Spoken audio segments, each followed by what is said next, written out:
تین دعائیں ایسی ہیں جن کو پڑھنا اپنی زندگی کا معمول بنائے. ان کے فوائد، ان کے فضائل، ان کی برکات اور ان کے کمالات زندگی میں بہت زیادہ ضروری ہیں، اور آج کے فتنوں کے دور میں ان کی برکات ہماری زندگی کی، ہمارے دن رات کی اشد ضرورت ہے. حدیث میں آتا ہے جو شخص نماز فجر کے بعد 3 مرتبہ سبحان اللہ العظیم و بحمدہ پڑھیں، سبحان اللہ العظیم و بحمدہ، سبحان اللہ العظیم و بحمدہ، سبحان اللہ العظیم و بحمدہ، جو پڑھے گا وہ 3 بیماریوں سے محفوظ رہے گا.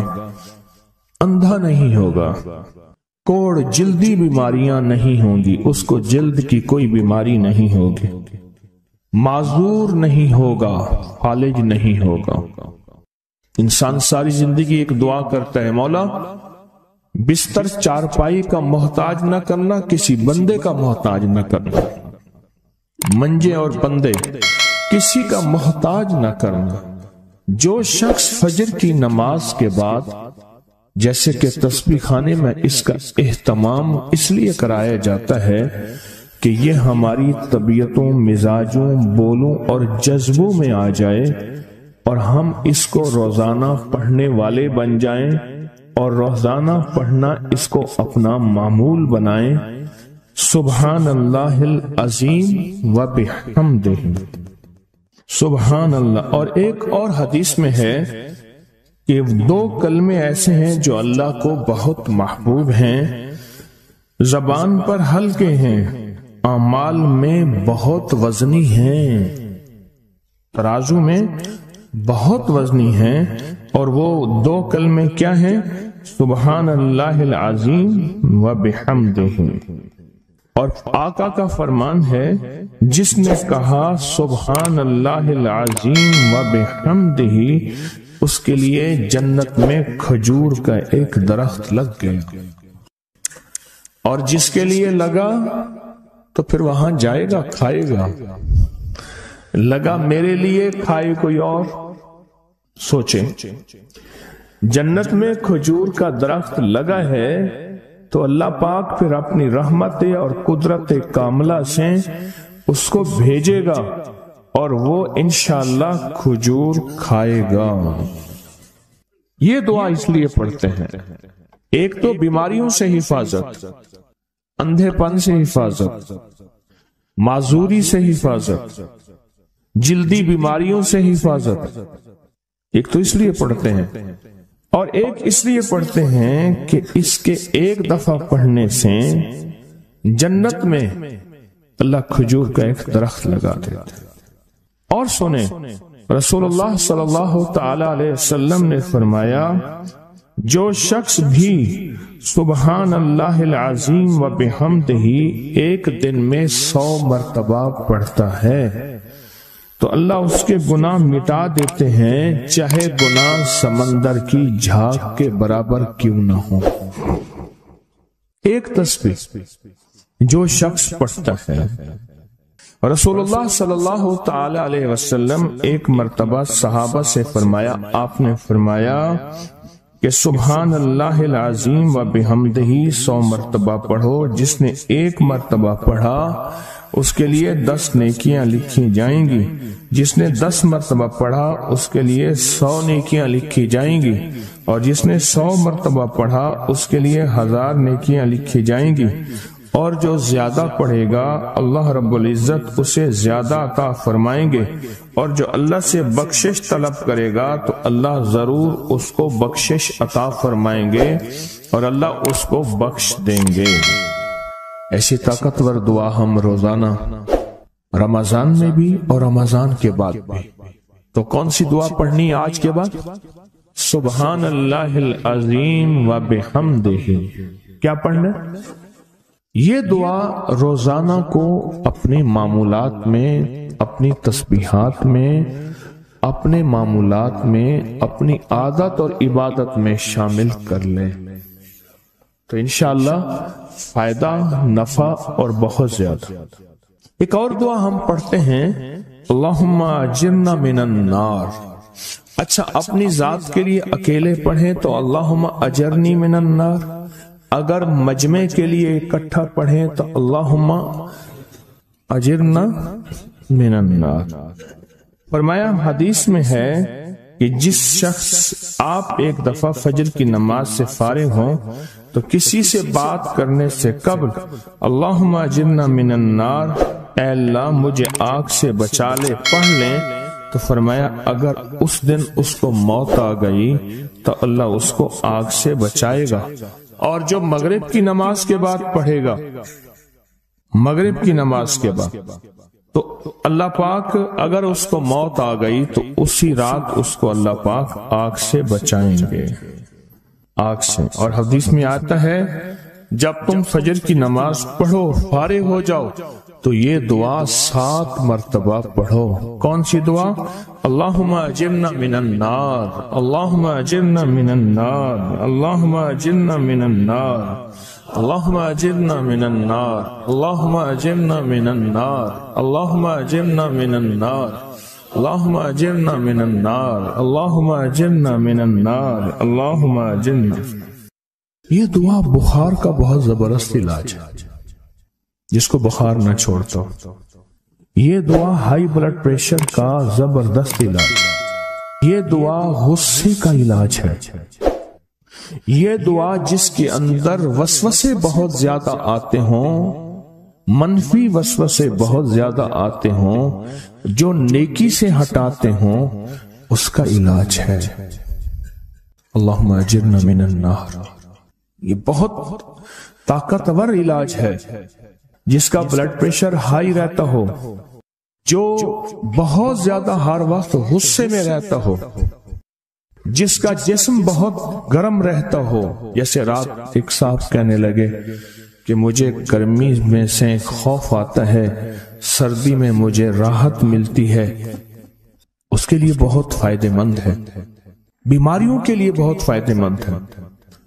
ایک عمل ہے بہت طاقتور اور بہت زبردست عمل ہے، اور پوری دنیا کو اس عمل سے بہت فائدہ پہنچا ہے کہ 2 رکعت نماز نفل پڑھ کے 3 بار سورۃ یاسین پڑھے، اور جو اللہ سے مانگے اللہ عطا کرتا ہے۔ سوچیں، ساری دنیا کی نوافل جتنی بھی ہیں، ایک فرض تو فرض کے سجدے کا مقابلہ نہیں کر سکتے۔ ساری دنیا کی نوافل فرض تو فرض ایک سجدے کا مقابلہ نہیں کر سکتے۔ فرض نماز پڑھی، اور فرض نماز پڑھنے کے بعد سورۃ یاسین 3 بار نہیں پڑھی، سینکڑوں بار پڑھی۔ پھر آپ نے نہیں پڑھی، اس وقت آن لائن پوری دنیا میں کتنے بے شمار لوگ ہیں جو تسبیح خانے کے ان اوقات کے مطابق انہوں نے اپنے آپ کو فارغ کیا ہے، خالی کیا ہے، اور سورۃ یاسین لے کر بیٹھے ہیں۔ انہوں نے بھی پڑھی 3 بار سورۃ یاسین، آپ نے بھی پڑھی، اور آپ کے علاوہ پوری دنیا کے کتنے بے شمار لوگوں نے پڑھی۔ کسی نے درد سے، کسی نے غم سے، کسی نے جذبے سے، کسی نے آنسو بہاتے ہوئے، کسی نے اللہ سے باتیں کرتے ہوئے، کسی نے درد اور وجدان کی کیفیت سے۔ یہ لمحہ قبولیت کا ہے، یہ لمحہ قبولیت کا ہے، اور اس لمحے دعائیں قبول ہوتی ہیں، فریادیں پوری ہوتی ہیں، آسیں امیدیں بر آتی ہیں۔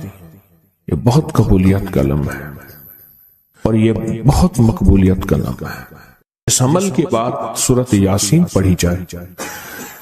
انفرادی پڑھنے سے 3 بار تو فائدہ ہوتا ہے۔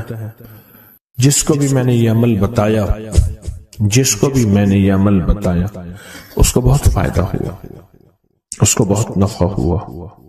سوچیں، اجتماعی بیٹھ کے جب پڑھیں گے اس کا کتنا فائدہ ہوگا، اور اس فائدے پہ یقین ہو، یقین ہو کہ جو کچھ ہوا ہے یہ فائدہ 100% ہے، اس میں کوئی شک نہیں ہے، اس پہ 100% یقین ہو۔ اس پہ 100% یقین ہو۔ عمل ہوا اور عمل پہ یقین نہ ہوا، عمل کی تاثیر ختم ہو جاتی ہے۔ عمل ہوا اور عمل کے اوپر اعتماد نہ ہوا، عمل کا فائدہ ہواؤں میں تحلیل ہو جاتا ہے، اور عمل کیا اور اس پہ شک ہوا، وہ شک عمل کی طاقت کو ختم کر دیتا ہے۔ اس پہ 100% یقین ہو۔ اتنے سارے لوگوں نے بیٹھ کے پڑھا اور یقین سے پڑھا۔ اور ایک بات اور ہے، اگر آپ سورۃ یاسین پوری نہیں پڑھ سکے، سورۃ یاسین بعض اوقات بعض بندے اٹک اٹک کے پڑھتے ہیں اور دعا کا وقت ہو گیا، آپ چاہے بعد میں اس کو پوری کریں لیکن پوری ضرور کریں، میری طرف دیکھتے رہیں، پورا کریں لیکن اس سورت کو پورا ضرور کریں۔ اللہ نے یہ موقع دیا ہے رمضان کا، آج پہلا روزہ ہے اور پہلی سحری ہے، اور پہلے روزے اور پہلی سحری میں اتنا طاقتور عمل کیا ہے۔ اب سوچنا یہ ہے کہ اتنے طاقتور عمل میں نے دعا کون سی مانگنی؟ ایک تو پہلے یقین ہے انشاءاللہ کہ میری دعائیں قبول ہیں۔ اچھا، قبولیت کی وجہ سحری کا وقت، تہجد کا وقت، ایک دوسرا قبولیت کی وجہ ایک مجمع کا اللہ کے لیے جمع ہو جانا۔ فرمایا جب 40 پردیسی 40 مسافر صرف اللہ کی رضا کے لیے جمع ہو کے دعا مانگے، اللہ ان کی دعاؤں کو رد نہیں کرتا۔ آپ میں سے تو 90% مجمع تو پردیشیوں کا ہے، 90% مجمع۔ اور قبولیت کی تیسری وجہ یہ ہے کہ آپ نے فرض نماز پڑھی اور فرمایا فرض نماز کے بعد دعائیں قبول ہوتی ہیں، فرض نماز کے بعد دعائیں قبول ہوتی ہیں۔ اب قبولیت کی پہلی وجہ کیا ہے؟ سحری کا وقت، سحری کا وقت، فجر سے پہلے کا وقت دعائیں قبول ہوتی ہیں۔ دوسری وجہ فجر کا وقت، فرض نماز کے بعد دعائیں قبول ہوتی ہیں۔ اور تیسری وجہ مسافروں کا مجمع، اور چوتھی وجہ رمضان کے اللہ جل شانہ نے فرشتوں کو حکم فرمایا، فرشتوں ساری عبادات چھوڑ دو اور میرے روزے داروں کی دعاؤں پہ آمین کہو۔ ساری عبادات چھوڑ دو اور میرے روزے داروں کی دعاؤں پہ آمین کہو۔ ایک چوتھی وجہ ہو گئی کہ فرشتوں نے آپ کی دعاؤں پہ آمین کہا۔ اور پانچویں وجہ مل کے سورۃ یاسین پڑھنا، مل کے سورۃ یاسین۔ فرمایا سورۃ یاسین ہر تنگی سے نکالتی ہے، ہر مشکل سے نکالتی ہے، ہر ناکامی کا علاج ہے، ہر پریشانی کا علاج ہے، اور ہر ناممکن کا علاج ہے۔ اور فرمایا سورۃ یاسین مردوں کو بھی نفع دیتی ہے اور زندوں کو بھی نفع دیتی ہے۔ سورۃ یاسین جو نزع کی سکرات کی حالت میں ہو اس کو بھی نفع دیتی ہے، اور سورۃ یاسین اس بندے کی جو کسی تکلیف کی نزع میں، قرضے کی نزع میں اور بیماری کی سکرات میں ہو اس کو بھی نفع دیتی ہے۔ قبولیت کے اوقات، قبولیت کے لمحات، اور اس میں بیٹھ کے اللہ سے مانگنا۔ اب مانگنا کیا ہے؟ یہ تو یقین ہو گیا کہ انشاءاللہ ہماری آج کی یہ محفل، آج کا یہ بیٹھنا، آج کا یہ پڑھنا اور آج کا اللہ کی بارگاہ میں یہ حاضری دینا 100% انشاءاللہ قبول ہے۔ کوئی شک تو نہیں؟ کیوں اللہ والے میری طرف دیکھیں، سونے کی حالت یہ ختم کریں، یقین کامل ہے، پھر مانگیں کیا؟ سوچنا۔ جب سخاوت کی سخی کی سخاوت موجوں پہ ہو، عروج پہ ہو، پھر مانگیں کیا؟ یہ سب سے اہم چیز ہے۔ تو وہ چیز مانگیں جو اللہ کے خزانے میں سب سے قیمتی ہے، وہ ہے ایمان، سب سے قیمتی، اور وہ سب کو نہیں دیتا۔ مال مال سب کو دیتا ہے، اپنے نہ ماننے والوں کو بھی اور اپنے ماننے والوں کو بھی، اپنے دوستوں کو بھی، بلکہ اپنے دشمنوں کو زیادہ دیتا ہے، زیادہ دیتا ہے۔ مال اپنے دشمنوں کو زیادہ دیتا ہے اور بعض اوقات اپنے دوستوں کو بھی زیادہ دیتا ہے، جیسے انبیاء میں سے حضرت سلیمان، حضرت داؤد، حضرت یوسف علیہ السلام، جیسے صحابہ میں حضرت عثمان غنی، عبد الرحمن بن عوف اور بے شمار صحابہ، اولیاء میں سے حضرت پیران پیر شیخ عبد القادر جیلانی اور بڑی بڑی ہستیاں۔ اللہ اس لیے دیتا ہے کہ یہ مومن یہ نہ سمجھے، تو سب سے پہلی چیز جو اللہ سے مانگنی ہے وہ ایمان مانگنا ہے۔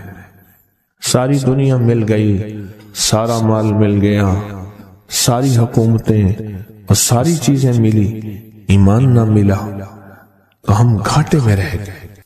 ہمارا سودا گھاٹے کا سودا تھا، ایمان نہ ملا۔ اللہ سے سب سے پہلے ایمان مانگنا۔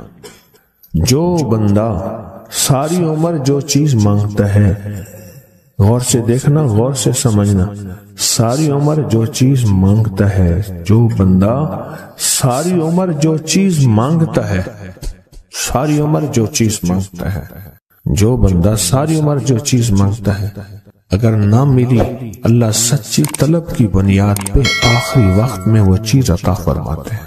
حضور سرور کونین صلی اللہ علیہ وسلم کا فرمان ہے، انس بن مالک کی روایت ہے کہ لوگوں سنتے ہو، جو شخص کسی چیز کے سے متعجب ہو کر سنے، غور سے سنے۔ انہوں نے فرمایا، لوگوں سنتے ہو، جو کسی شے سے متعجب ہو کر لا الہ الا اللہ کہتا ہے، اللہ ہر حرف کے مقابلے میں ایک ایک درخت پیدا کر دیتے ہیں جس کے اتنے پتے ہوتے ہیں جتنی دنیا میں دن، اور ہر پتا اس کی قیامت تک کے لیے اس کے لیے مغفرت کرتا ہے اور تسبیح پڑھتا ہے۔ متعجب ہوا، ہاں لا الہ الا اللہ، اچھا فلاں جیت گیا، واہ لا الہ الا اللہ، فلاں ہار گیا، اچھا فلاں بندے کے ساتھ یہ ہوا، فلاں واقعہ یہ ہوا۔ متعجب ہو کے کیا پڑھا؟ لا الہ الا اللہ، بس اتنا سا لفظ پڑھا، اور اتنے سے لفظ پڑھنے پہ اب وعدے سوچیں، کیا وعدے ہیں؟ میں کہ اللہ ہر حرف کے بدلے میں، اب لا الہ الا اللہ، اب اس کے جتنے حرف ہیں آپ گن لیں، ہر حرف کے بدلے میں اللہ کیا کرتا ہے؟ ایک درخت پیدا کرتا ہے، اور اس کے پتے کتنے ہیں؟ تو معلوم ہوا کہ درخت کتنا بڑا ہے، بڑا ہوگا تو اتنے پتے ہوں گے، جتنے پتے جتنے دنیا میں دن۔ جب سے یہ دنیا بنی ہے کتنے دن ہوں گے؟ سال میں 365 دن ہیں۔ دنیا بنے کو کتنے لاکھ سال کہتے ہیں؟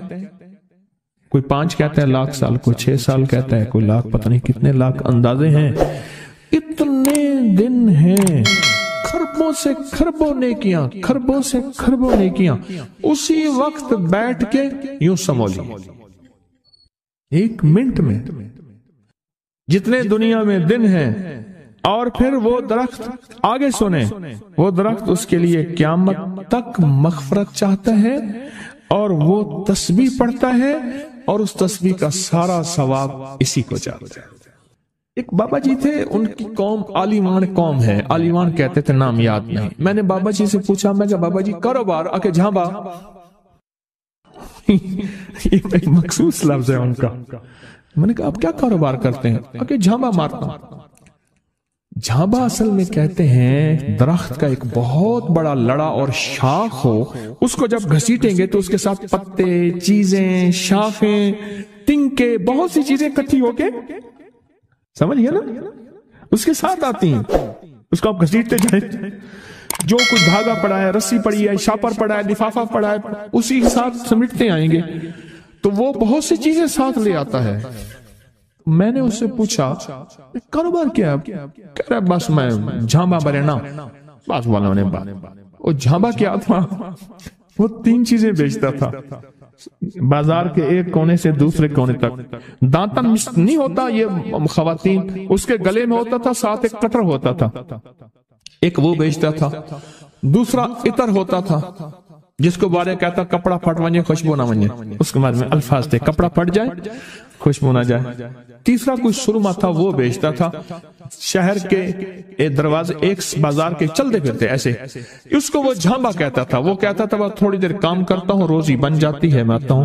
یہ ایک دفعہ جو کلمہ پڑا اس پہ اتنا بڑا جھامبا لگا، متعجب ہو کر، تعجب میں آ کے ایسی تعجب، اچھا لا الہ الا اللہ. اللہ پاک فرماتے ہیں جا تیرے ہر حرف کے بدلے. لا الہ الا اللہ کے کتنے الفاظ ہیں میں؟ 12 تقریباً کہہ رہے ہیں آپ، کوئی مجھے 100% بتائے. 12 اگر 12 بھی ہے تو ایک 12 پہ ہر حرف پہ کتنے درخت؟ ایک درخت. اور درخت کتنا بڑا؟ اتنا بڑا کہ اس کے پتے اتنے ہیں جتنے کائنات کے دن ہیں. عدد خلقہ ورضا نفسہ وزینت عرشہ ومداد کلماتہ. جی 12 اس کے حرف ہیں. تو آپ نے تو بیٹھے بیٹھے کمائی کر لی. یہ مومنانہ مزاج ہے. مومن چلتے چلتے اپنی آخرت کی کمائی کرتا جاتا ہے، چلتے چلتے اپنی آخرت، اپنی دنیا. اچھا پھر ایک اور فائدہ ہوگا، جتنی اس کے لیے درخت پتے تسبیحاں کریں گے اتنا اس کی نیکیوں میں اضافہ ہوگا، اور جتنا نیکیوں میں اضافہ ہوگا اس کی رحمتوں کے یہ نور میں آتا جائے گا، اور جتنا نور میں آتا جائے گا اس کی بلائیں آفتیں مصیبتیں ٹلتی جائیں گی. اور جن بلاؤں آفتوں مصیبتوں کو جادو، جنات، نظر بد، بیماریاں، تکلیفیں، حادثات، گلیاں بند ہونا، راہیں بند ہونا، رزق بند ہونا، صحت بند ہونا، مشکل، یہ سب ایسی ٹلتی اور کٹتی اور ہٹتی جائیں، ایسی ہو جائیں. فرمایا کہ ایک شخص نے عرفات میں وقوف کیا، اس کے ہاتھ میں 7 کنکریاں تھی. اس نے کنکریوں سے مخاطب ہو کے کہا اے کنکریوں تم میری گواہ ہو اس بات کی کہ اللہ کے سوا کوئی معبود نہیں اور اس کے محمد صلی اللہ علیہ وسلم اللہ کے رسول ہیں. اپنے ہاتھ سے انہیں پھینک دیا. اس رات دیکھتا ہے کہ قیامت قائم ہے، اس کے گناہ نیکیوں سے زیادہ ہیں، اور پر خدا نے اس کو دوزخ میں لے جانے کا حکم دیا. لیکن دیکھا تو ان کنکریوں نے دوزخ کے دروازے بند کر دیے. سارے دوزخ کے محافظ کارکن جمع ہو گئے ایک پتھر کو ہٹانے پہ، پر وہ کنکریوں کا پتھر اتنا بڑا پتھر بن گیا کوئی ہٹا ہی نہیں سکتا، اور عاجز آ گئے. پھر لوگ اس کو عرش کے نیچے تک پکڑ کے لے گئے. یہ پتھر بھی سفارش کرتے ہوئے اس کے پیچھے پیچھے ہو لیے. پھر آخر اللہ نے اس کو جنت میں جانے کا حکم دیا، تو پھر یہ سارے پتھر جنت کے دروازوں میں آگے جا پہنچے، اور ہر پتھر کہنے لگا اے اللہ میری طرف سے اس کو جنت میں داخل کر. ہر پتھر سفارشی بن گیا. ہے کہ جو بندہ سارا دن ذکر کرتا ہے، جو درخت ہوتا ہے وہ اس کے لیے قیامت کے دن گواہی دے گا، پہاڑ ہے وہ گواہی دے گا، پتھر ہے وہ گواہی دے گا، زمین ہے وہ گواہی دے گا. حتیٰ کہ یہاں تک فرمایا کہ وہ پہاڑ جھومتا ہے، وہ جگہ جھومتی ہے جہاں اللہ کا ذکر ہوتا ہے اور جھومتی ہے، اور دوسرے پہاڑوں دوسری جگہوں پہ فخر کرتی ہے کہ مجھ پہ وہ بندہ آیا ہے جو اللہ کو یاد کر رہا ہے. حتیٰ کہ جو بندہ اللہ کو یاد نہیں کرتا، چیونٹیاں اس کی منتیں کرتی ہیں، کیڑے مکوڑے، سانپ، مچھلو، مچھلیاں اس کی منتیں کرتی ہیں اللہ کو یاد کر لے ورنہ عذاب آئے گا. عذاب میں جہاں تو رگڑا جائے گا وہاں ہم بھی رگڑے جائیں گے. ایک بندہ تھا، وہ لوگوں کے سامان اٹھاتا تھا. اس کے پر خچر ایک جگہ سے دوسری جگہ لے جاتا تھا. نمازی نیک آدمی تھا، غریب مزدور تھا. ایک دفعہ ایک لولا لنگڑا بندہ آیا اور کہنے لگا مجھے اپنے خچر پہ بٹھا کے فلاں جگہ پہنچا دے، اتنے پیسے تجھے دوں گا. پیسے بھی معقول تھے. اس نے خیر اس کو پکڑا، سہارے سے بٹھایا. چلتے چلتے نا 2 راہیں آ گئے. 2 راہیں.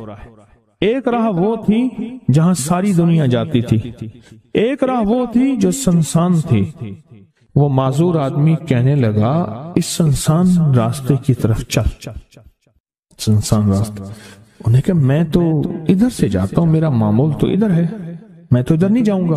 انہیں کہ مجھے راستے کا پتہ ہے، تو چل، یہاں سواری کا گھاس بھی ملے گا، پانی بھی ملے گا، اور راستہ بھی بالکل مختصر ہے.